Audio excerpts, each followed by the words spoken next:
নীল আকাশে সাদা মেঘের ফেলা, নদী কিংবা পথের ধারে শ্বেতশুভ্র কাশফুল জানান দেয় প্রকৃতিতে এখন শরৎকাল। বৈচিত্র্যময় ষড়ঋতুর এই দেশে ঋতু পরিবর্তন এখন খুব একটা অনুভব করা যায় না। তবে নদ নদীর চরাঞ্চল, বিরানভূমি, রেলপথ সহ নদীকেন্দ্রিক এলাকায় শরৎ এলেই শুভ্রতায় ছেয়ে যায়।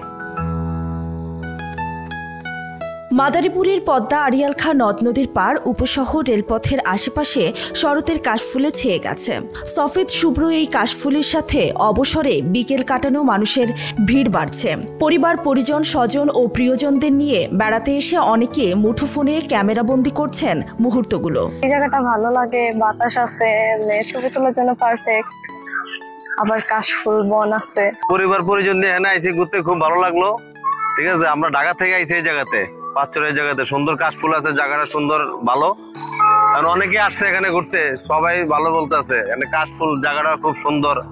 বাংলাদেশের একমাত্র স্মার্ট সিটি বসুন্ধরা এখন আরো নিরাপদ, আধুনিকতায় আরো এক ধাপ এগিয়ে।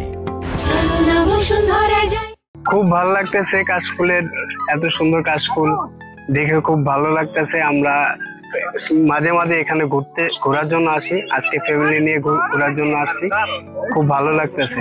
আমরা মাঝে মধ্যে এখানে ফ্যামিলি এবং পরিবারের সদস্যদের নিয়ে ঘুরতে আসি এবং বন্ধু বান্ধব নিয়ে ঘুরতে আসি। এখানকার পরিবেশটা অনেক সুন্দর লাগে আমাদের এবং আমরা কাশফুলগুলো অনুভব করি, মানে এমনকি নিরিবিলি পরিবেশটা অনেক মজার এবং নদীর পাড়ে আমরা মাঝে মধ্যে অনেক টাইম সময় পার করি আর কি।